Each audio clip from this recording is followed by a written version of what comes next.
Types of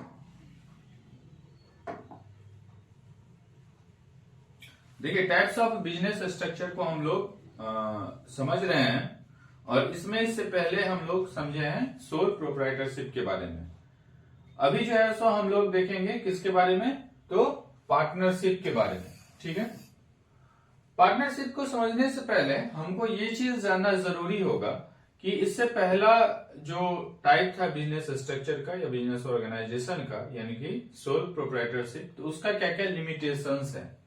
तो सबसे पहला जो लिमिटेशंस है सोल प्रोप्राइटरशिप का, वो क्या है कि उसके पास लिमिटेड रिसोर्सेस हुआ करता था।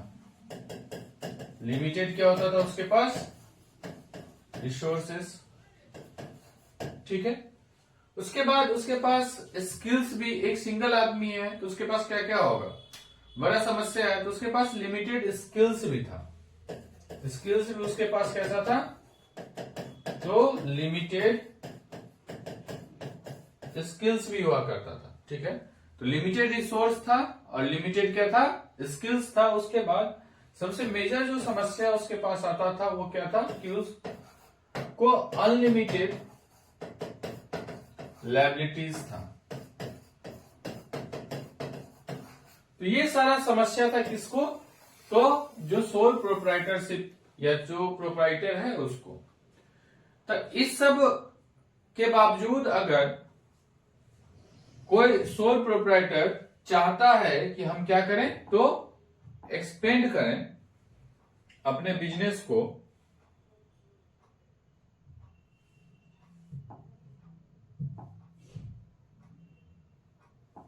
तो अगर कोई चाहता है कि हम अपने बिजनेस को क्या करें, एक्सपेंड करें, तो बिजनेस को अगर एक्सपेंड करना चाहता है तो एक्सपेंशन के लिए उसको दो चीज अहम है। ठीक है ना, किसी बिजनेस को एक्सपेंड कर रहा है तो एक्सपेंशन के लिए दो चीज बहुत महत्वपूर्ण है। एक तो सबसे पहले उस आदमी को चाहिए बहुत ज्यादा क्या चीज, कैपिटल। कैपिटल बहुत ज्यादा होना चाहिए, और फिर उसके पास स्किल्स होना चाहिए फिर इतना सारा कैपिटल को मैनेज करने का। तो इसका मतलब उसके पास मैनेजरियल क्या होना चाहिए, स्किल्स होना चाहिए। तो कैपिटल होना चाहिए और मैनेजरियल स्किल्स होना चाहिए। इस दोनों चीज के लिए या इस दोनों चीज को एडॉप्ट करने में बहुत ज्यादा एक समस्या आ रहा है किसको, तो प्रोप्राइटर को। क्या, तो इतना चीज का जो रिस्क है वो बंदा जो है सो बियर कर पाएगा कि नहीं कर पाएगा, ये सोचने वाली बात है। समझिए बातों को, क्या मैं आपको बताना चाह रहा हूं उसको समझने का कोशिश कीजिए। इससे पहले जो सीरीज में हम लोग देखे हैं सोल प्रोप्राइटरशिप के बारे में, तो उसका कुछ लिमिटेशंस है। तो उस लिमिटेशंस को ओवरकम करेंगे तभी नेक्स्ट वाला हम लोग समझेंगे। तो उसमें क्या समस्या हुआ कि हमको ये पार्टनरशिप टाइप का जो बिजनेस स्ट्रक्चर है वो पढ़ने की जरूरत पड़ी। जैसे मान लीजिए हमारा ऑर्गेनाइजेशन जो हम लोग चला रहे थे उसका नाम था क्या चीज, आशुतोष एंड कंपनी। ठीक, अब ये मान लीजिए सपोज कीजिए ये जो ऑर्गेनाइजेशन है, कोई भी आपका कोई ऑर्गेनाइजेशन है, उसका जो टाइप है वो था इस तरीके का, सोल प्रोप्राइटरशिप टाइप का। अब इसके साथ समस्या क्या क्या था, तो इसके पास था लिमिटेड रिसोर्स, लिमिटेड स्किल्स और अनलिमिटेड लायबिलिटीज। अब ये आदमी चाह रहा है कि हम जो ऑर्गेनाइजेशन है उसको क्या करें, एक्सपेंड करें, और उस एक्सपेंशन के लिए इसको जरूरी है बहुत ज्यादा कैपिटल और मैनेजरियल स्किल। इस दोनों चीज को ये अडॉप्ट करेगा या कहीं से लाएगा, व्यवस्था करेगा, तो उसको बहुत ज्यादा रिस्क बियर करना पड़ेगा। अब ये अकेला आदमी रिस्क बियर नहीं करना चाहता या नहीं कर सकता है। ठीक है, जो प्रोप्राइटर है वो इस तरीके का रिस्क बियर नहीं कर सकता है। तो अब यहां पे बात ये आती है कि जैसे सपोज कीजिए हमारा ही कंपनी था, ठीक है ना, और मेरे पास छोटा ही ऑर्गेनाइजेशन है, लेकिन मुझे जो ऑर्गेनाइजेशन है उसको रन करने का स्किल्स है, यानी मेरे पास मैनेजरियल स्किल्स है। तो जैसे सपोज कीजिए कि मेरे पास है क्या चीज, तो स्किल्स। और कोई दूसरा आदमी आप है मान लीजिए, और आपके पास क्या है, कैपिटल है, ठीक है ना, आपके पास क्या है, कैपिटल है, बहुत ज्यादा पैसा है। तो आपके पास भाई है पैसा यानी कि कैपिटल, ठीक। अब हम आपको कहे कि भाई काम करो, तुम मेरे साथ एसोसिएट हो जाओ, तुम पैसा लगाओ, हम अपना स्किल्स लगाएंगे और एक बिजनेस स्टेबल करेंगे। तो मैं अपना स्किल्स लगा रहा हूं, आप अपना पैसा लगा रहे हैं, और तब जो स्ट्रक्चर तैयार होता है उसी को कहते हैं हम लोग पार्टनरशिप। तो समझ में आया पार्टनरशिप किसको कहेंगे। अगर मान लीजिए किसी आदमी का स्किल्स है और किसी आदमी का कैपिटल है, या और भी जो चीज है वो मिलकर के एक स्ट्रक्चर तैयार करता है, तो उसको हम लोग कहते हैं पार्टनरशिप टाइप का ऑर्गेनाइजेशन। अब बात ये होता है कि जो पार्टनरशिप का मामला है उसमें कितने लोग हो सकते हैं। तो कहा गया है कि अगर पार्टनरशिप का मामला है तो कम से कम 2 आदमी और मैक्सिमम 50 लोग मिल करके एक बिजनेस को स्टार्ट कर सकते हैं। अब इंडिविजुअल लेवल पे जो आदमी एसोसिएट हो रहा है यानी जुड़ रहा है, जैसे मान लीजिए हम और आप जुड़े, तो यू आर माय पार्टनर, आप हमारे क्या हुए, पार्टनर। और इस तरीके से जो ऑर्गेनाइजेशन बनता है उसको हम लोग कहते हैं फिल्म। फिल्म नहीं है, फिल्म है, FIRM, फिल्म, ठीक है। तो इंडिविजुअल लेवल पे जो आदमी जुड़ा उसको कहते हैं पार्टनर, और जो ऑर्गेनाइजेशन बन के तैयार हुआ क्या हुआ, फिल्म। अब बात यह है कि चाहे 2 लोग जुड़े या फिर अप टू 50%, कितना भी लोग एसोसिएट हो रहा है, लेकिन जितना भी इस फिल्म का जितना भी प्रॉफिट हो या लॉस हो, उसको सबको मिल करके क्या करना पड़ेगा, जितना पार्टनर है उसको मिल करके उसको बांटना पड़ेगा। कलेक्टिवली सबका या तो प्रॉफिट होगा या फिर लॉस होगा। तो इससे क्या हुआ कि रिस्क का जो रेंज है वो क्या हो गया, कम हो गया। पहले एक ही आदमी पे रिस्क था, अब जितना लोग पार्टनर है उसका जिम्मेवारी है कि वो ऑर्गेनाइजेशन अच्छे से चले। अगर प्रॉफिट हो रहा है तो सबका प्रॉफिट हो रहा है, और लॉस हो रहा है तो सबका लॉस हो रहा है। तो यहां तक हम लोग समझे, ठीक। मेन फीचर्स के बारे में, जो पार्टनरशिप टाइप का जो बिजनेस स्ट्रक्चर्स है उसका मेन फीचर्स क्या क्या है।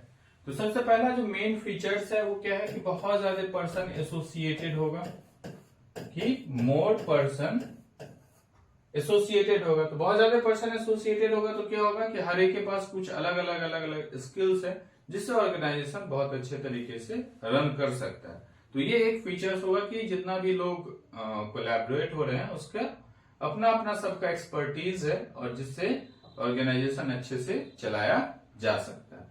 उसके बाद क्या है कि जो भी प्रॉफिट होगा और लॉस होगा उसका क्या हो जाएगा, शेयरिंग होगा, यानी कि प्रॉफिट और जो लॉस होगा उसका क्या होगा, शेयरिंग होगा, शेयर्ड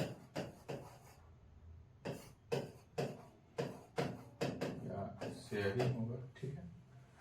इसके बाद क्या है कि आखिर जो ऑर्गेनाइजेशन अगर चल रहा है कोई सा भी, तो अगर मैं और आप एसोसिएट हो रहे हैं तो उसका कुछ ना कुछ टर्म्स एंड कंडीशंस होना चाहिए, यानी कि वो एक कॉन्ट्रैक्ट होना चाहिए कि उसका एग्जिस्टेंस का या जो संबंध है उसका क्या होना चाहिए, कॉन्ट्रैक्ट होना चाहिए। तो कॉन्ट्रैक्चुअल रिलेशनशिप्स बनाना पड़ेगा, कॉन्ट्रैक्चुअल क्या बनाना पड़ेगा, रिलेशनशिप। अब ये जो कॉन्ट्रैक्चुअल रिलेशनशिप है वो हो सकता है कि ओरली हो या फिर हो सकता है कि ऑन पेपर हो यानी रिटेन हो। तो ये मे बी ओरल भी हो सकता है या फिर रिटेन भी हो सकता है, ठीक है।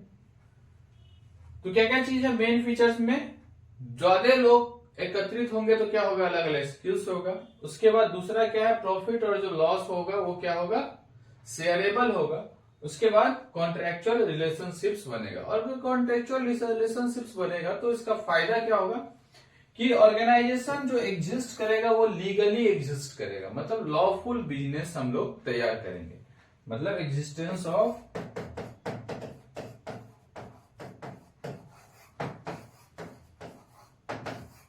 लॉफुल बिजनेस, मतलब जो बिजनेस बनाएंगे वो कैसा बनेगा, तो जिसमें कानून का कुछ व्यवस्था हो, उस तरीके का बिजनेस का स्ट्रक्चर तैयार होगा। अब इसके बाद है जो फोर्थ फीचर है, वो क्या होना चाहिए कि जितने भी लोग काम कर रहे हैं तो उसके बीच में अच्छा एक बॉन्डिंग होना चाहिए, यानी कि अच्छा एक फेथ होना चाहिए बिटवीन द पार्टनर्स, मतलब गुड फेथ होना चाहिए, और क्या होना चाहिए, ऑनेस्टी होना चाहिए, अच्छा फेथ होना चाहिए और ऑनेस्टी होना चाहिए। उसके बाद पांचवा जो पॉइंट है वो क्या है कि फीचर्स जो है वो क्या है कि आखिर इतना ज्यादा जो आप कैपिटल इन्वेस्ट कर रहे हैं या कुछ भी एक्सपेंस कर रहे हैं तो उससे लायबिलिटीज आपका बढ़ जा रहा है, तो ये भी एक फीचर्स है कि अनलिमिटेड क्या हो जाएगा आपके पास, तो लायबिलिटीज हो जाएगा। ठीक है, उसके बाद मामला क्या है कि इसका फीचर्स में कि रिस्ट्रिक्शंस रहेगा आपको किसी भी निर्णय को लेने के लिए या किसी भी चीज को शेयर करने के लिए। ठीक है ना, किसी भी चीज को शेयर करने के लिए रिस्ट्रिक्शंस है। ठीक है,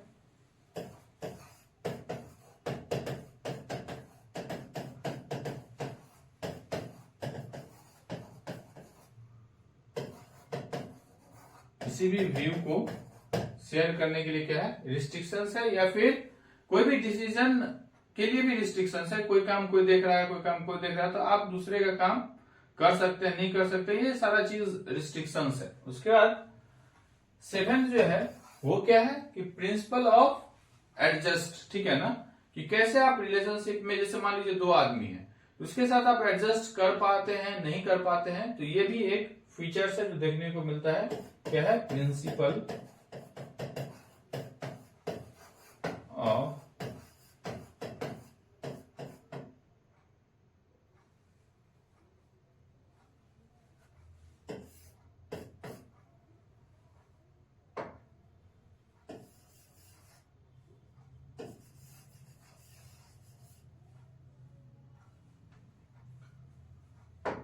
तो देखिए 7 नंबर जो टॉपिक है वो है प्रिंसिपल एजेंट। क्या है, प्रिंसिपल एजेंट।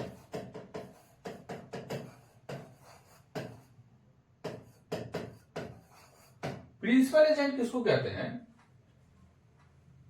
कि जैसे बिजनेस है, मान लीजिए 5 लोग चला रहा है, तो पांचों का अपना अपना ओपिनियन है। ठीक है, अब अपना अपना अगर ओपिनियन होगा पांचों लोगों का, तो उसका कुछ व्यू है, और कोई भी चीज, कोई भी डिसीजन अगर आप ले रहे हैं तो उस पांचों का उस पे कंसर्न हो पाएगा, एक ही बिंदु पे पहुंच पाएंगे कि नहीं पहुंच पाएंगे, क्योंकि हर एक का अपना अपना क्या है, विचार है। तो ये एक बहुत ही मेजर चीज देखने को मिलता है पार्टनरशिप बिजनेस में, कि एक विचार तक पहुंच पाता है या नहीं। इसको कहते हैं हम लोग प्रिंसिपल एजेंट। अब इसके बाद देखते हैं हम लोग कुछ एडवांटेज के बारे में, पार्टनरशिप टाइप के ऑर्गेनाइजेशन के कुछ एडवांटेजेस।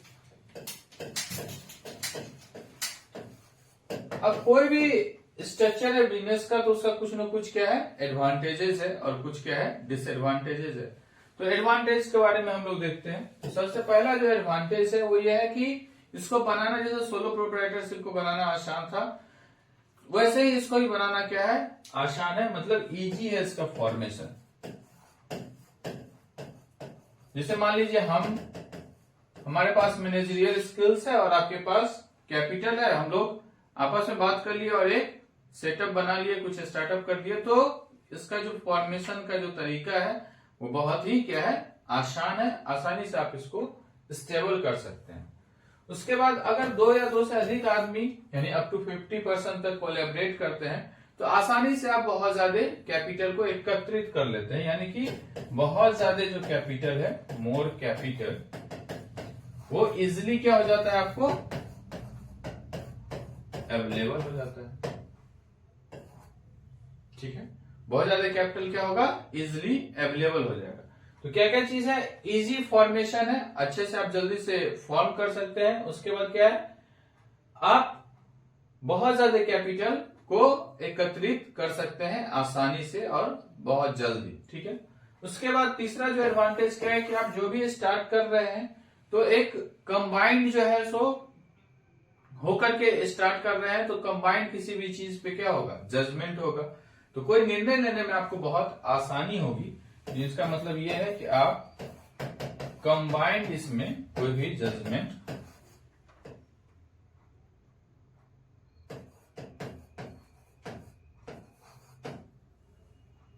ले सकते हैं। ठीक है,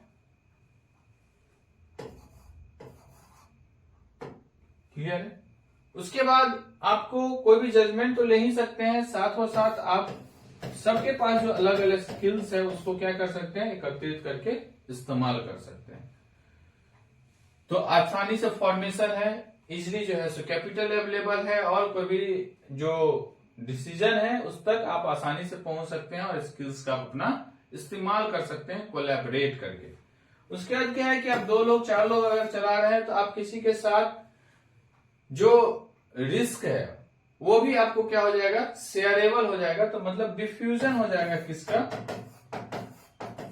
डिफ्यूजन हो जाएगा किसका, तो रिस्क का।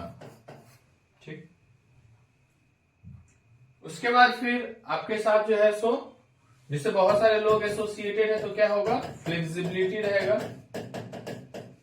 आप फ्लेक्सिबल रहेंगे वर्क को लेकर के, और क्या होगा आपको फायदा, तो टैक्स में भी बेनिफिट्स होगा। ठीक, अब इसी के साथ साथ कुछ कुछ क्या है आपको, तो कुछ कुछ क्या है, तो डिसएडवांटेजेस है। कुछ क्या है, डिसएडवांटेजेस है। तो सबसे पहले जो डिसएडवांटेजेस है कि बहुत ज्यादा अगर कैपिटल आप एकत्रित कर रहे हैं या एक्सपेंस कर रहे हैं, तो बहुत ज्यादा आपको क्या बढ़ जाएगा, तो वो है बहुत ज्यादा बढ़ जाएगा आपको लायबिलिटी। ठीक, इसके बाद और डिसएडवांटेज क्या है, तो आपके साथ समस्या क्या आएगी, समस्या ये आएगा कि डिवाइडेड है आपका क्या चीज, ऑथोरिटी, ये काम ये देख रहा है, वो काम वो देख रहा है। अब कोई ऐसा प्रॉब्लम आ गया तो उसमें फिर ये चीज ढूंढने में बहुत ये लग जाता है, समय लग जाता है कि ये काम एक्चुअली में कौन देख रहा है या ये डील कौन किया है। तो आपका डिवाइडेड क्या है, ऑथोरिटी। ये भी एक ड्रॉबैक है कि जो डिवाइडेड ऑथोरिटी है वो भी क्या है एक तरीके का, तो ड्रॉबैक है। उसके बाद क्या है कि जैसे हम आप एसोसिएट होकर कोई ऑर्गेनाइजेशन स्टार्ट किए हैं, तो होता क्या है कि अब हम नहीं कंटिन्यू कर पाएंगे, तो लैक ऑफ कंटिन्यूटी इसमें बहुत ज्यादा देखने को मिलता है किसी पार्टनर्स के बीच में।